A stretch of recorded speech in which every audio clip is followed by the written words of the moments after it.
in terms of it knows what it is and it's kind of stupid and commits to that.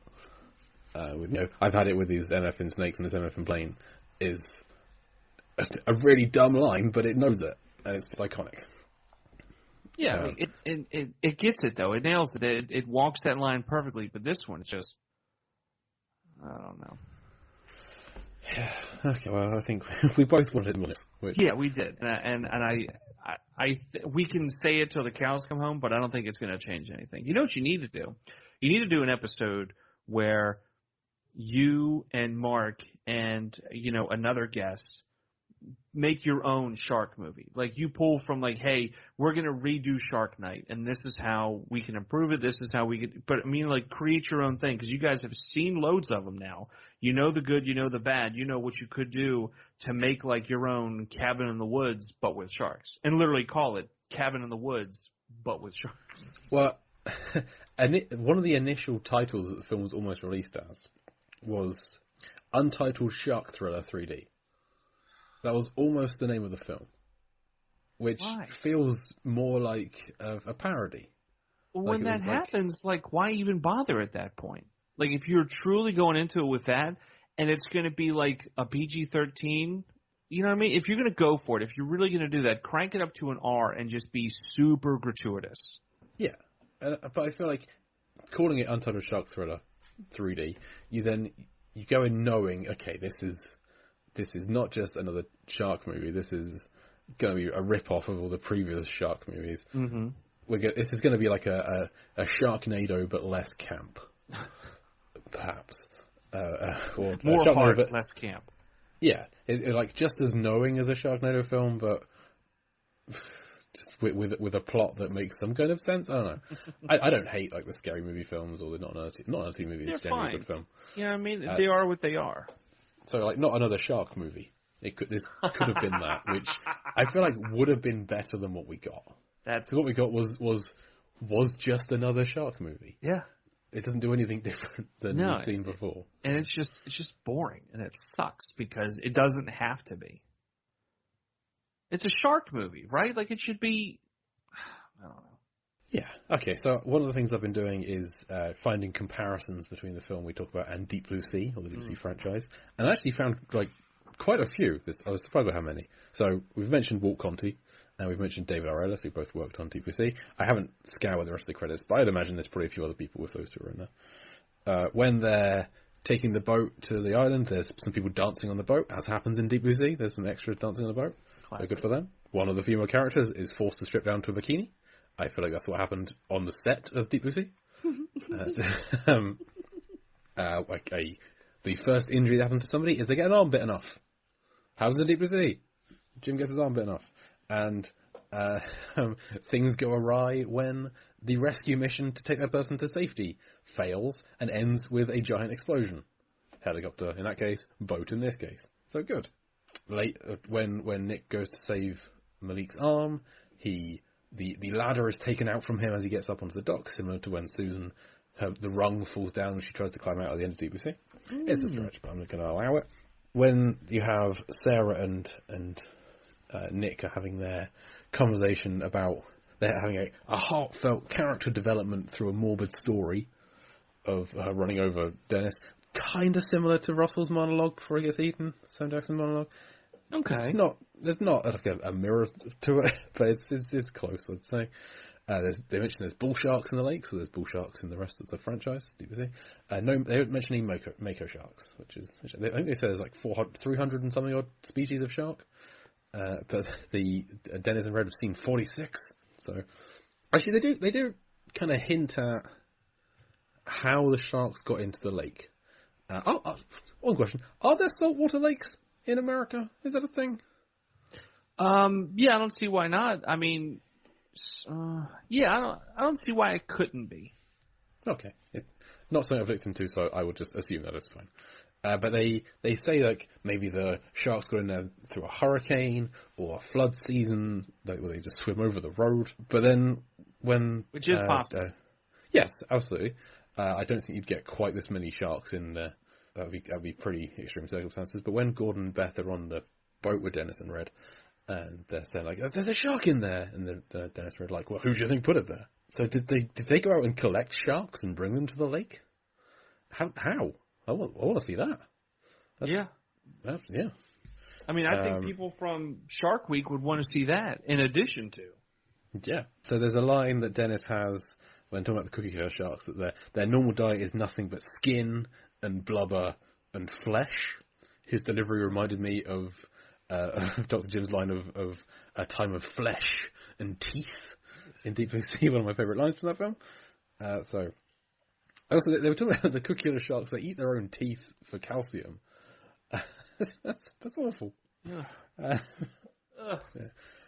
So this is definitely more of a nod to Jaws than Deep Blue Sea, but Deep Blue Sea has the same nod where they talk about tiger sharks eating anything, including license plates. Mm-hmm. I did pick up on that. I was like, oh, that is in both Jaws and Deep Blue Sea. They're good. When they're going to feed Sarah to the sharks, Dennis says it's feeding time, just like LL Cool J does in Deep Blue Sea. And they talk about the shark being the big girl. And I feel like the second gen Mako in Deep Blue Sea is very much a big girl. Nick gets out of a scenario with Donald Logue by throwing a lighter at him, just like Preacher does to a shark. And the finale, in which they kill the shark, involves the shark being exploded, caused by a character we had kind of written off as being injured or out of the film for a while, coming back with a device that explodes him. So it was Preacher with the harpoon with the explosions in, sort of the spear gun in Deep Blue Sea, and it was Sherman the dog in here coming back with the explosive stick. So that's all my comparisons between this and Deep Blue Sea. More than I was expecting, but this is still a much. I'd say it is a lot more. There probably are more than I've come up with that, but that's going through my notes. That's what I came up with. Can you think of any others? Not offhand, no. But I will say this: there is a massive saltwater lake in the United States. It's found in Utah. It is the Great Salt Lake, assumedly near Salt Lake City. That would make sense. There's a whole city of them. Yeah. What a moron! Hey, I asked the question. I've heard of Salt Lake City. But I mean, who? I should know.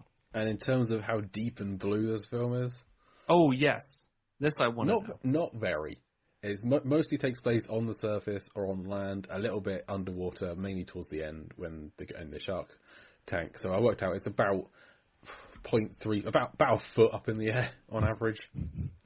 That's being very lax with I didn't like if they're on land, they're a meter up in the air. I didn't bother to look at like sea levels in places. Shark Night didn't seem worthy of that. And blue, not very blue. It's about 12.5% blue. Yeah, it's a bit of a bummer. Most of the water is green, or Shark Night. A lot of it takes place overnight, so it's very dark, very black. Murky, the scenes the scenes at dusk and dawn are a lot bluer. The scenes with the jet ski, with Blake on the jet ski, very blue. They're like 100% blue, but they're not very long. So yeah, it's a pretty shallow, not very blue film. It's disappointing. This film just disappointed on all counts.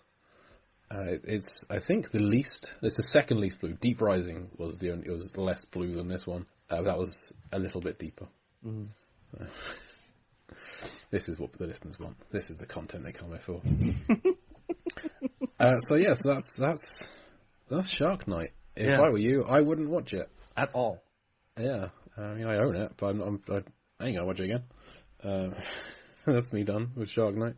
You got any final thoughts before we wrap it up? No, it's just it could have been a lot of fun and it could have been really terrifying, but it just meanders and does neither, and I'm kind of bummed out about that. Yeah, that's all fair. So, Nick, where can the listeners find you? What have you got online? What you got going on? They can find me mostly Mixcloud.com for my program Rehack Radio. A new episode is out every Tuesday. It's about an hour long. It's me, it's music, it's fun facts. We're just two people hanging out listening to tunes. Unless you're playing it in a group setting, then it's me and a group of people hanging out listening to tunes. Recently recorded a Lambcast episode for the Movie of the Month. Movie of the Month was Enter the Dragon. I had never seen it before, and it was a delight to watch it, and even more of a delight to discuss it with the group, so keep an eye out for when that is released. I'm glad you liked it. I've only seen Enter the Dragon once, and I thoroughly enjoyed it as well. Yeah, very much so. It was a good pick. I'm looking forward to listening to the episode. And speaking of the Lambcast, I host a monthly trivia podcast over on the Lambcast called Lampardy, which Nick has been a guest on and has been a question contributor many a time, and is always welcome by me, less welcome by the guests. But hey, I got a compliment on those over the weekend, I will say. You absolutely did, from Lisa, yeah. So check out Lampardy over on the Lambcast. I run the Lamb, which the Lambcast is for, and the Shepherd of the Lamb. So if you have a movie blog or podcast, want to be part of a community of like-minded folks, then come find us at largeassmovieblogs.com. Otherwise, you can read more of my writing very occasionally over at lifeversusfilm.com, Life vs Film. You can check out more of Mark's work over at Movies, Films and Flicks. That's Movies, Films and FLIX. He does a lot of research for Rotten Tomatoes podcast. Rotten Tomatoes is Wrong, and a lot of other things. Too many. He does a lot of plugs every week, and to be honest, I don't listen. Because I'd follow him and he tags me and things. So you can check him out online. You can follow him on Twitter at Movies, Films, Flicks. If he does anything worthwhile, he tends to post it there. And he does a lot of things worthwhile, so it's all worth checking. He sure does.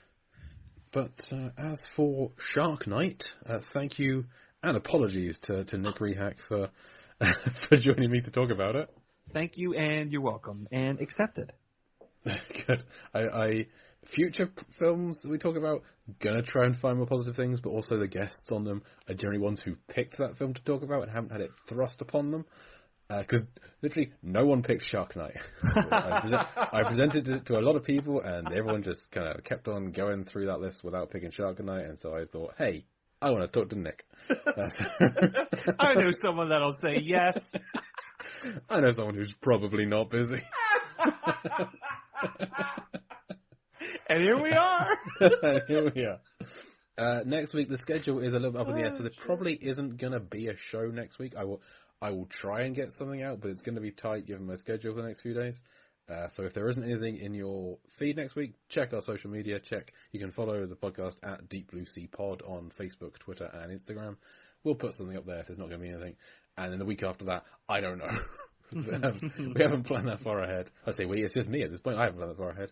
There's a few different irons in the fire that it could be. We've got the Jaws sequels to do at some point. We've got Bait to look at, Cliffhanger, Leviathan. Ooh. A lot of different things we could be talking about. So right. One of those, 47 Meters Down and the sequel Uncaged. These are all on the docket, so we'll get there at some point. So keep an eye on the social media and we'll let you know. So this is Jay recording on my phone a few weeks after recording with Nick, and before the edit goes up, I'm in an Airbnb in Scotland, and I just realised doing the edit for the show that not only does the climax to Shark Night involve a character who we believe to be dead coming back with an explosive device to help kill the shark at the climax, just like Preacher in Deep Blue Sea, but the name of that character, and I couldn't believe, as I was editing the show, we say the name several times, but we never actually specify or bring up the connection. The name of the dog in Shark Night is Sherman. Preacher's full name, Sherman Dudley. I feel such a fool. The director, David Ellis, was assistant director on Deep Blue Sea, or the second AD, I can't remember, on Deep Blue Sea, and then he went and just ripped this plot point from it for his Shark Night film, and called it the same name. I had to jump on and record something and add it to the end of the show. So that's what this is. And done a bit more scheduling since then. All being well, there will be a show next week. It's going to be tight. We'll be recording it the day before it comes out, so it might be a day late. We'll see how it goes. I'll try what I can. But all being well, we'll have a show on Cliffhanger. Rennie Harlin's Cliffhanger next week, so keep an eye out for that. Anyway, back to the show, or the end of the show. I'm not sure where this is going to go in. So, as for this week, I've been Jake Lure, and we'll Deep Blue see you next week.